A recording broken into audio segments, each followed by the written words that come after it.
Kami awali. Assalamualaikum warahmatullahi wabarakatuh.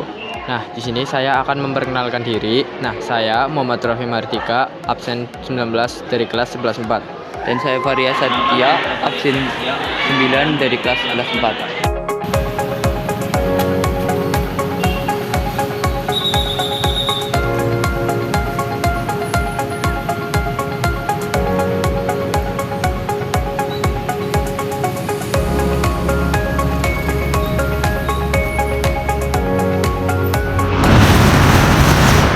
Kalian tahu nggak sih, kinematika itu apa? Kinematika adalah cabang fisika yang mempelajari gerakan objek tanpa mempertimbangkan penyebab gerakannya.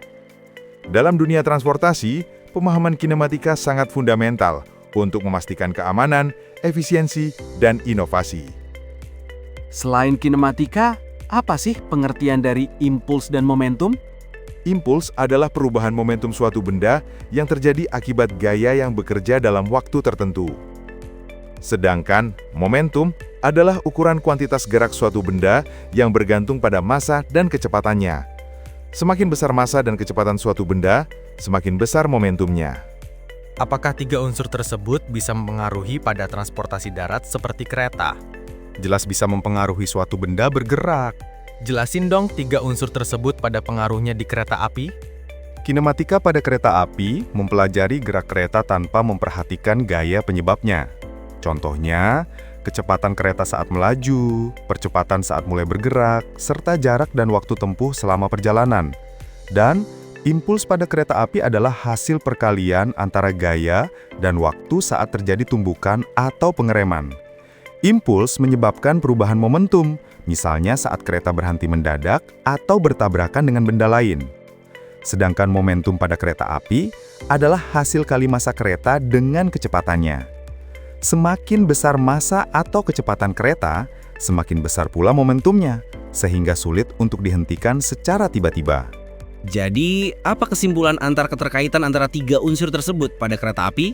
Jadi, kinematika, impuls, dan momentum adalah tiga konsep fisika yang membentuk dasar pergerakan kereta api. Kinematika menjelaskan pergerakannya, momentum mengukur kesulitan untuk mengubah pergerakan tersebut, dan impuls adalah gaya yang diterapkan selama waktu tertentu untuk menyebabkan perubahan momentum itu. Pemahaman mendalam tentang hubungan ini sangat krusial dalam merancang sistem kereta api yang efisien, aman, dan dapat beroperasi dengan baik. Apa saja sih keterkaitan antara hukum Newton dengan kereta api? Yang pertama, hukum Newton 1 atau hukum kelembaman. Benda akan tetap diam atau bergerak lurus beraturan jika tidak ada gaya yang bekerja padanya. Kereta yang melaju di rel datar akan terus bergerak dengan kecepatan konstan jika tidak ada gaya gesek atau hambatan udara yang signifikan. Yang kedua adalah hukum Newton 2 atau hukum percepatan. Percepatan benda sebanding dengan gaya total yang bekerja padanya dan berbanding terbalik dengan massanya. Kereta barang yang sangat berat memerlukan gaya dorong lebih besar daripada kereta penumpang agar bisa bergerak dengan kecepatan sama. Lalu yang terakhir, hukum Newton 3, aksi dan reaksi. Setiap aksi menimbulkan reaksi yang sama besar namun berlawanan arah. Saat kereta mengerem, roda menekan rel dengan gaya ke belakang, sementara rel memberikan gaya reaksi yang membantu memperlambat laju kereta. Lantas, apakah ada ayat Al-Quran yang menjelaskan tentang kemajuan teknologi transportasi pada zaman ini? Ada. Di surat An-Nahl ayat 8 yang berbunyi, وَالْخَيْلَ وَالْبِغَالَ وَالْحَمِيرَ لِتَرْكَبُوهَا وَزِينَةً وَيَخْلُقُ مَا لَا تَعْلَمُونَ. Artinya, dan Dia telah menciptakan kuda, bagal, dan keledai untuk kamu tunggangi, dan juga sebagai perhiasan. Dan Allah menciptakan apa yang kamu tidak mengetahuinya. Dan surah Al-Baqarah ayat 205 yang berbunyi, وَإِذَا تَوَلَّى سَعَى فِي الْأَرْضِ لِيُفْسِدَ فِيهَا وَيُهْلِكَ الْحَرْثَ وَالنَّسْلَ وَاللَّهُ لَا يُحِبُّ الْفَسَادَ. Surat Yasin ayat 41-42 yang berbunyi,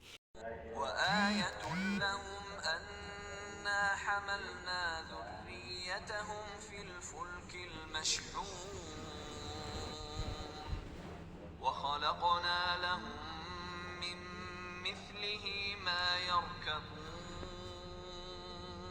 Dan suatu tanda kebesaran Allah bagi mereka adalah bahwa kami angkut keturunan mereka dalam kapal yang penuh muatan. Dan kami ciptakan juga untuk mereka angkutan lain, seperti apa yang mereka kendarai. Surah Al-Baqarah ayat 239 yang berbunyi, فَإِنْ خِفْتُمْ فَرِجَالًا أَوْ رُكْبَانًا فَإِذَا أَمِنْتُمْ فَاذْكُرُوا اللَّهَ كَمَا عَلَّمَكُمْ مَا لَمْ تَكُونُوا تَعْلَمُونَ. Artinya, jika kalian takut, khawatir bahaya, maka sholatlah sambil berjalan kaki atau berkendara. Kemudian apabila telah aman, maka ingatlah Allah. Sholatlah, sebagaimana Dia telah mengajarkan kepadamu apa yang tidak kamu ketahui. Lantas apa penjelasan keterkaitan dua ilmu agama dan ilmu dalam dunia transportasi? Perkembangan transportasi modern seperti mobil, kapal, dan pesawat merupakan nikmat Allah yang memudahkan manusia bepergian dan berhubungan satu sama lain. Hal ini sesuai dengan firman Allah dalam Qiyas An-Nahl 16:8, bahwa Allah menciptakan hewan tunggangan dan apa yang belum diketahui manusia, yang menunjukkan kemajuan transportasi saat ini. Selain itu, Qiyas Yasin 36:41-42 menjelaskan tentang kapal sebagai tanda kebesaran Allah yang terus berkembang hingga zaman sekarang. Maka, transportasi modern harus digunakan dengan bijak dan tidak menimbulkan kerusakan sebagaimana peringatan dalam Qiyas Al-Baqarah 2:205. Surat Al-Baqarah ayat 239 menjelaskan kemudahan dalam melaksanakan sholat, bahwa dalam keadaan darurat, seperti perang atau bahaya, seseorang boleh sholat sambil berjalan atau berkendaraan. Namun, ayat ini bisa dikaitkan secara tidak langsung dengan transportasi karena menyebut kata berkendaraan, menunjukkan bahwa sejak dahulu manusia sudah mengenal alat transportasi dan Allah memberikan keringanan dalam beribadah sesuai kondisi perjalanan.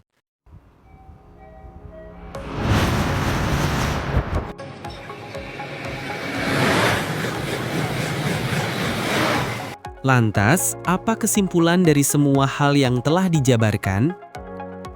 Kesimpulannya adalah, gerak kereta api merupakan hasil interaksi antara gaya dorong mesin, gaya gesek roda dengan rel, serta gaya tahanan udara dan gesekan lainnya.